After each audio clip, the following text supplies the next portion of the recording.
चलिए questions practice करते हैं। पहला क्वेश्चन है हमारा, the decomposition of N2O5 in CCl4 has been investigated. आपको एक्सपेरिमेंटल रिएक्शन गिवन है। The reaction has been found to be first order in N2O5, ठीक है, with a first order rate constant. मतलब first order with respect to N2O5 का मतलब ये है कि N2O5 की जब कंसंट्रेशन आएगी तो उसकी पावर में क्या आएगा, 1। Order of reaction with respect to N2O5 is 1। हमने पढ़ा था कि जो पावर में होता है वो ऑर्डर होता है, विद रिस्पेक्ट टू N2O5 है तो वो 1 है, ठीक है। तो जो रेट लॉ इक्वेशन है वो क्या बन जाएगी, अब rate is K times N2O5 और ऑर्डर हमें एक्सपेरिमेंटली गिवन है और आपको गिवन है कि रेट कांस्टेंट इज दिस, तो K भी गिवन है 6.2 इंटू 10⁻⁻4 सेकेंड इनवर्स, ठीक है। Calculate the rate of reaction when N2O5 की कंसंट्रेशन 1.25 है, तो एक बार आप इसकी कंसंट्रेशन 1.25 पुट कर दीजिए तो रेट कितना आ जाएगा, देखो K की वैल्यू है 6.2 इंटू 10⁻⁴, N2O5 की कंसंट्रेशन कितनी पुट कर देनी है 1.25 तो इसके यूनिट्स क्या होंगे, मोल पर लीटर पर सेकेंड। तो एक बार आप इसकी वैल्यू क्या पुट कर दीजिए 0.25 पुट कर दीजिए, वहां से एक आंसर आ जाएगा, ठीक है। अब सेकंड क्वेश्चन क्या है, what concentration of N2O5 would have the rate this. तो इसमें देखो, इसको फर्स्ट वाले को रब कर देते हैं। देखो इसके अंदर आपको क्या है, आपको दे रखा है रेट ऑलरेडी दे रखा है कितना 2.4 इंटू 10⁻³ रेट कांस्टेंट आपको पहले दे रखा था क्वेश्चन के अंदर 6.2 इंटू 10⁻⁴। अब आपसे कंसंट्रेशन पूछ ली तो यहाँ से कंसंट्रेशन निकाल दो N2O5 की विदाउट। क्वेश्चन दिखता लंबा है लेकिन होता बहुत आसान है केमिकल काइनेटिक्स का, ये चीज हमेशा याद रखना, ठीक है। चलो अगला क्वेश्चन प्रैक्टिस करते हैं। आपको एक रिएक्शन गिवन है, the rate law has been determined, मतलब एक्सपेरिमेंटली रेट लॉ ये है। तो हमारे पास रेट लॉ तो आ चुका है कि rate is K times concentration of A into B का स्क्वायर, ठीक है। और आपको रेट कांस्टेंट दे रखा है 2 into 10⁻⁶ moles inverse square litre square second inverse. एक बात अगर आप ध्यान से नोट करें, पिछले क्वेश्चन में K के यूनिट्स कुछ और थे, इस क्वेश्चन में K के यूनिट्स कुछ और हैं। तो K के यूनिट्स कैसे निकालते हैं ये हम अगली वीडियो में डिस्कस करेंगे, ठीक है। तो अभी आगे इस क्वेश्चन को ही कंटिन्यू करते हैं। For this reaction determine the initial rate of reaction when A, B and C are this, ठीक है। तो इनिशियल रेट ऑफ रिएक्शन निकालना है और कंसंट्रेशन दे रखी है तो वैल्यूज पुट कर दो। 2 इंटू 10⁻⁶, A की कंसंट्रेशन आपको दे रखी है 0.1 और B की कंसंट्रेशन आपको दे रखी है 0.2। C हमें नहीं चाहिए क्योंकि वो रेट लॉ में है ही नहीं, तो आपका ये इनिशियल रेट आ जाएगा मोल्स पर लीटर पर सेकंड के अंदर, डाउट, ठीक है। अब सेकंड पार्ट में आपसे पूछा है determine the rate after 0.04 mole per litre A has been reacted. तो देखो अब यहाँ पे थोड़ा सा इक्विलिब्रियम लगाना पड़ेगा हमें। हमारे पास रिएक्शन थी 2 moles of A plus B plus C gives A2B plus C, यही रिएक्शन थी। क्योंकि C मेरा रेट लॉ में नहीं आ रहा तो मैं C को भूल जाता हूँ, क्योंकि C का कोई काम ही नहीं है, रेट लॉ में आ ही नहीं रहा, तो मैं ऐसा करता हूँ यहाँ से C भूल जाता हूँ। क्यों लूँ, रेट लॉ में है ही नहीं, मुझे रेट निकालना है, ठीक है। रेट लॉ में C है नहीं तो मैं उसको भूल जाता हूँ। Initially t is equal to 0 पे आपने A कितना लिया था, देखो 0.1, तो इनिशियली आपने लिया था 0.1 और B आपने लिया था 0.2। प्रोडक्ट्स हम लेते ही नहीं है और ना ही हमें प्रोडक्ट्स चाहिए, हमें सिर्फ A और B की कंसंट्रेशन चाहिए रेट निकालने के लिए, तो हम सिर्फ A और B पे फोकस करेंगे, इन पे फोकस ही नहीं करने वाले, ठीक है। तो देखो अब आपको कह रहे हैं कि रेट बताओ जब 0.04 मोल A रिएक्ट कर गया, मतलब ये कितना कम हो गया 0.04।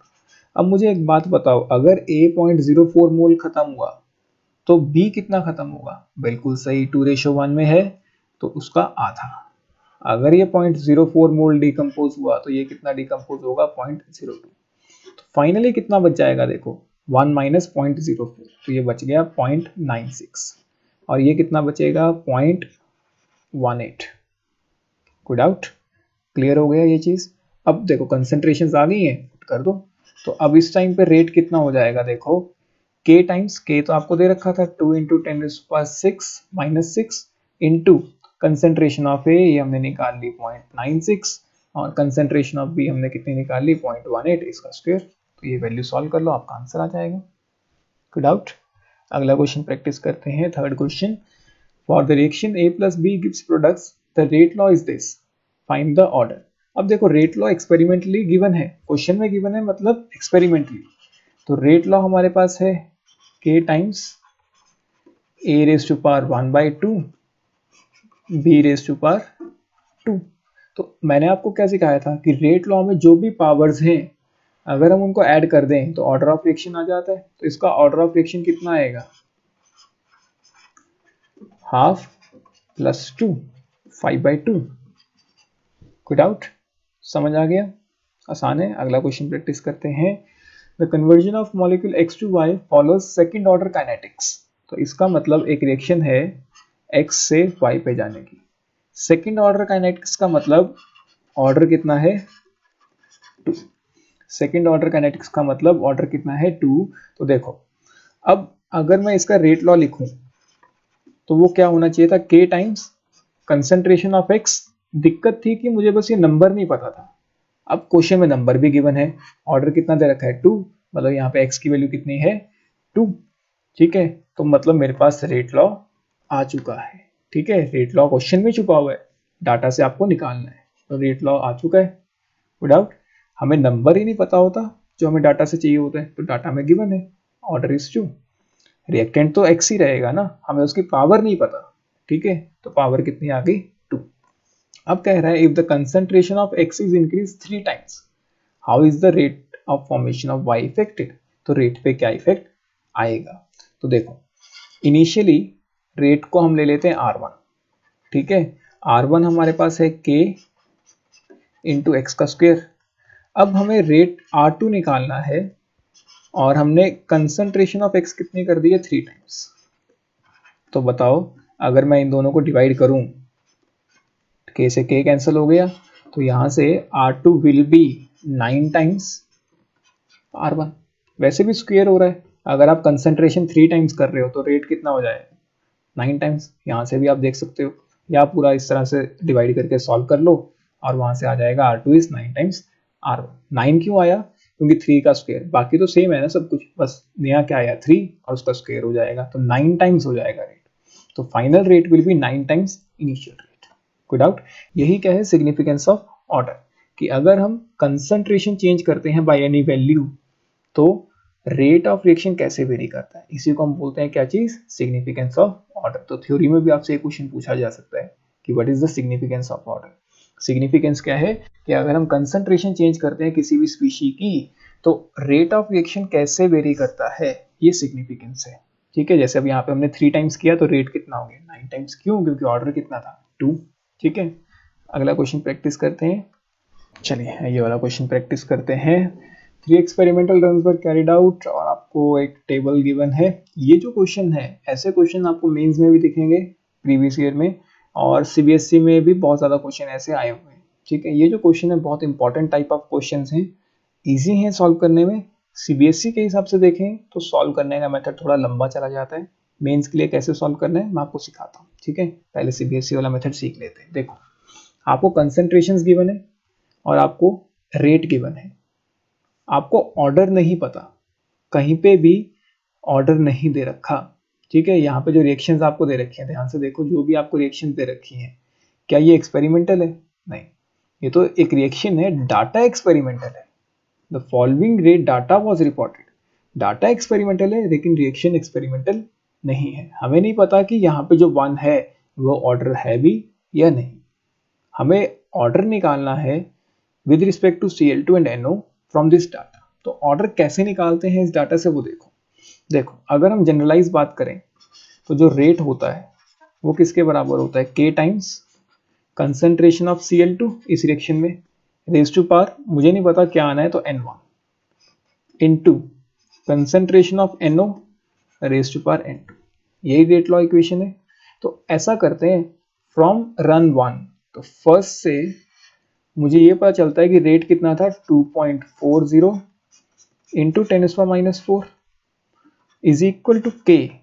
यहाँ पे Cl2 की कंसंट्रेशन कितनी थी 0.020 रेज टू पावर n1 और NO की कंसंट्रेशन थी 0.010 रेज टू पावर n2।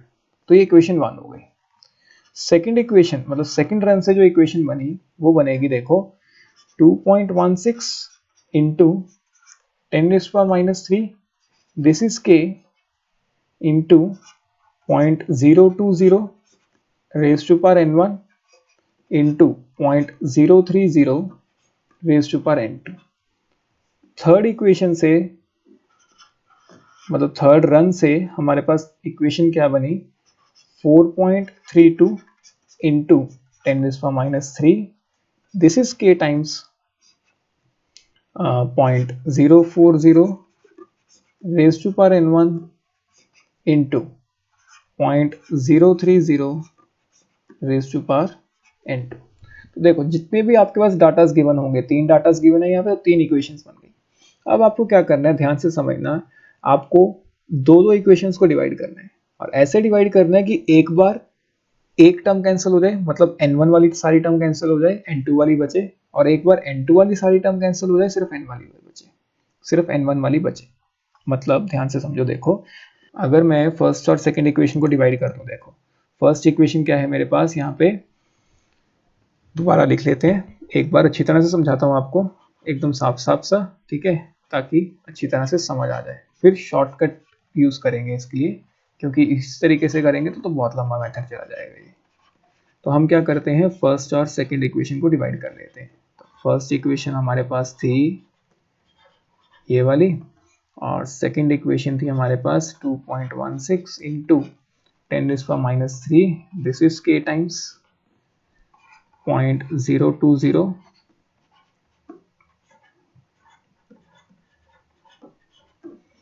अब मैंने फर्स्ट और सेकंड को ही क्यों डिवाइड किया, क्योंकि जैसे ही मैंने देखा कि मैं फर्स्ट और सेकंड को डिवाइड करूंगा तो ये पूरी टर्म कैंसिल हो जाएगी। देखो k से k तो कैंसिल हो ही जाएगा हर एक इक्वेशन में, लेकिन ये n1 वाली जो टर्म है ये सेम है, तो ये पूरी की पूरी कैंसिल हो गई। तो बचा क्या, n2। यही मैंने आपको कहा कि एक बार n1 वाली टर्म पूरी कैंसिल हो जाए और एक बार ऐसा डिवाइड करो कि n2 वाली कैंसिल हो जाए। यहाँ n2 आएगा बच्चे, करेक्ट कर लेना, ठीक है।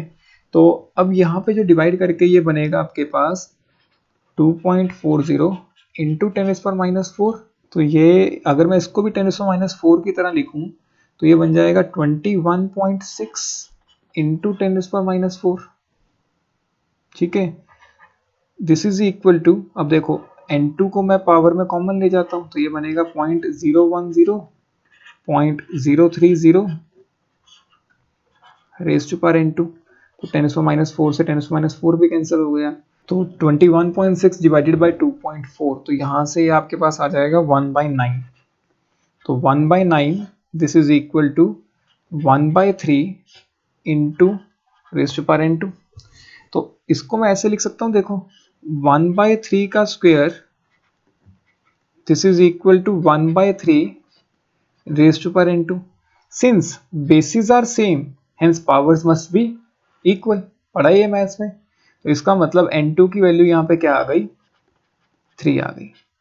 इसी तरह से अब देखो अगर मैं सेकंड और थर्ड इक्वेशन को डिवाइड करूं, ठीक है, अब मैं सेकंड और थर्ड इक्वेशन को डिवाइड करता हूं। सेकंड और थर्ड को पहले अलग अलग लिख लेते हैं इक्वेशंस को। देखो जो मेरे पास सेकंड इक्वेशन थी वो थी 2.16 into 10⁻³ this is k times 0.020 raise to power n1 और 0.030 रेज टू पावर n2। और थर्ड इक्वेशन जो मेरे पास थी वो थी 4.32 into 10⁻³ this is k times 0.040 raise to power n1 into 0.030 raise to power n2। तो इन दोनों को डिवाइड कर देते हैं। मैंने इन दोनों को ही क्यों डिवाइड किया, देखो अगर मैं इन दोनों को डिवाइड करता हूं तो ये n2 वाली टर्म अब पूरी कैंसिल हो गई, क्योंकि ये सेम थी, k से k कैंसिल हो गया। तो यहां से मैं क्या निकाल लूंगा, n1। तो इसको अगर हम सॉल्व करें, ये बनेगा हमारे पास, ये इसको भी -3 से -3 कैंसिल हो गया, तो ये बचा 1/2, दिस इज इक्वल टू, यहाँ पे भी 1/2 रेज टू पावर n1, इसको रेज टू पावर अगर लिखें तो ये 1 ही होगा। तो bases are same, powers will be equal, तो n1 कितना आ गया 1। तो अब ध्यान से देखो, मेरे पास n1 भी आ गया और n2 भी आ गया। n1 मेरे पास आया 1 और n2 आया 3, ठीक है, n1 आया 1 और n2 आया 3। देखो यहां तक आ गए हम, n1 इज 1, n2 इज 3। इसका मतलब order of reaction with respect to Cl2 कितना आ गया 1। तो यही तो पूछा था, विद रिस्पेक्ट टू Cl2 कितना आ गया 1, और order of reaction with respect to NO कितना था n2, n2 आ गया 3। तो ये दोनों चीजें क्लियर हो गई। अच्छा, एक चीज हमने यहाँ गलती कर दी है, जो हमारा n2 आया था वो 2 आया था, 3 नहीं आया था, ठीक है, तो उसे करेक्ट कर लेना। तो यहाँ पे ये जो हमारा n2 आया था वो 2 आया था, नीचे जब हम सॉल्व कर रहे थे 3 नहीं आया था, ठीक है। तो अब हम सीखते हैं कि मेंस वाले मेथड से, शॉर्टकट सा जो हमारे पास मेथड है वो उससे कैसे सॉल्व करना है इस क्वेश्चन को, ठीक है। बहुत आसान सा मेथड है। देखो, Cl2 की कंसंट्रेशन फिक्स कर दो। ऐसी कोई दो चीजें, दो इक्वेशन ढूंढो जहाँ पे Cl2 की कंसंट्रेशन फिक्स हो जाए। तो 0.02 फिक्स कर दी। अब यहाँ देखो क्या चेंज आ रहा है, यहाँ कंसंट्रेशन क्या कर दी 3 टाइम्स। जैसे ही मैंने यहाँ कंसंट्रेशन 3 टाइम्स की, तो उसका जो रेट है वो क्या हो गया 9 टाइम्स। तो बताओ मैं 3 की पावर में क्या डालूं कि 9 आ जाए। बिल्कुल सही, क्या डालें 2, मतलब with respect to NO order कितना है 2। ऐसे ही एक बार क्या करो, NO की कंसंट्रेशन फिक्स कर दो, 0.03 फिक्स कर दिया। अब इसको क्या किया, देखो डबल। जैसे ही मैंने इसको डबल किया 2.16 से 4.32, मतलब रेट भी क्या हो गया डबल। मतलब जैसे ही मैंने कंसंट्रेशन को डबल किया तो रेट भी क्या हो गया डबल। तो पावर में क्या डालू 1, तो मतलब इसका जो ऑर्डर है वो कितना आ गया 1। तो with respect to Cl2 order 1 है और विद रिस्पेक्ट टू NO क्या है 2।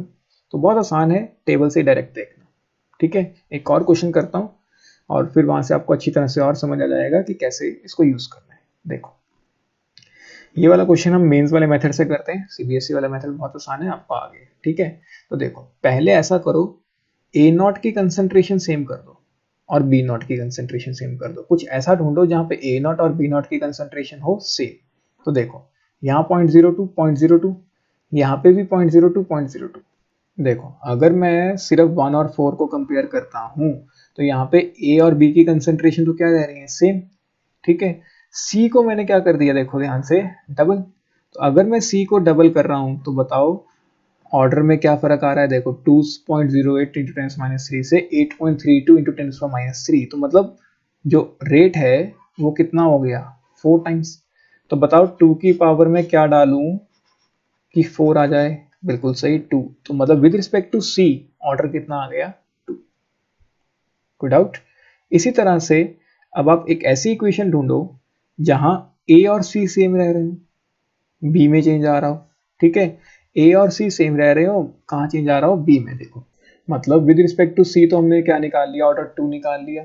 अब ऐसी इक्वेशन ढूंढनी थी जहां पे A और C सेम हो, B में चेंज आ रहा हो। तो वो मैंने देखा फर्स्ट और थर्ड इक्वेशन।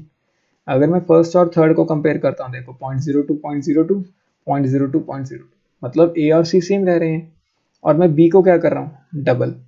B को मैं डबल कर रहा हूँ, बताओ रेट में क्या चेंज आ रहा है, ये भी डबल हो रहा है। तो 2 की पावर में क्या डालूं कि 2 ही आ जाए। बिल्कुल सही 1। तो मतलब जब डबल कर रहे हो तो रेट भी क्या हो रहा है डबल हो रहा है, तो मतलब पावर में क्या आएगा 1 ही आएगा, ठीक है। इसी तरह से अब आप ऐसी इक्वेशन ढूंढो जहां पे B और C सेम रह रहे हो और A में चेंज आ रहा हो, ठीक है। तो ये रेड वाला थोड़ा सा रब कर देते हैं जो भी अभी किया। चलो देखो, इसमें अब हमने ढूंढनी है दो इक्वेशंस जहां पे B और C सेम रह रहे हो।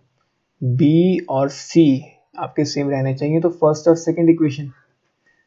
सेकंड इक्वेशन अगर हम देखें तो 0.02 तो B और C सेम है। लेकिन यहां से यहां चेक करो, देखो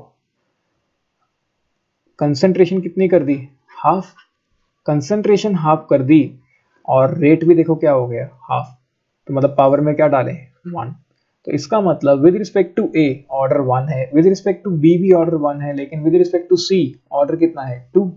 तो इसकी जो रेट लॉ इक्वेशन बनेगी वो क्या बनेगी, K times concentration of A raise to power 1 concentration of B raised to power 1 and concentration of C raised to power 2. कोई डाउट? क्लियर है ये चीज? उसके बाद आपसे पूछा है calculate the initial rate of the reactant when the concentration of all reactant is 0.01. ठीक है, तो आपको कंसंट्रेशन, पहले आप रेट कांस्टेंट निकाल लीजिए क्योंकि आपको रेट निकालना है। तो कोई भी एक इक्वेशन ले लो, मान लो फर्स्ट इक्वेशन हम ले लेते हैं। फर्स्ट इक्वेशन में रेट क्या था, 2.08 into 10⁻³ this is K, concentration of A 3.02, concentration of B भी 3.02 और B भी कितनी थी 0.02 रेज़ टू पावर 2। तो यहाँ से पहले K निकाल लो। अब देखो आपसे क्वेश्चन में पूछा है जब सारी की सारी कंसेंट्रेशन हमने 0.01 कर दी तब रेट कितना होगा।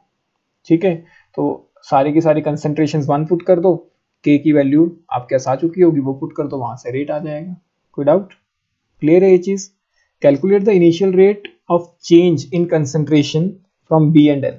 चलो ये वाला पार्ट भी डिस्कस कर लेते हैं। देखो ये कैसे करना है ये समझते हैं।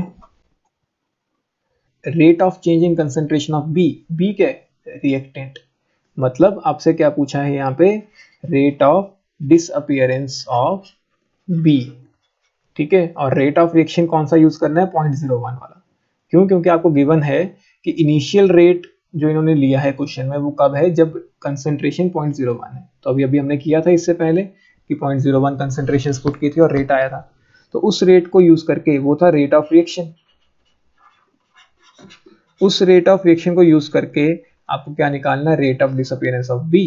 ये हमने फर्स्ट लेक्चर में पढ़ा है कि रेट ऑफ रिएक्शन और रेट ऑफ डिसअपियरेंस या अपीयरेंस को कैसे रिलेट किया जाता है। तो उस इक्वेशन को यूज करो और ये निकाल दो।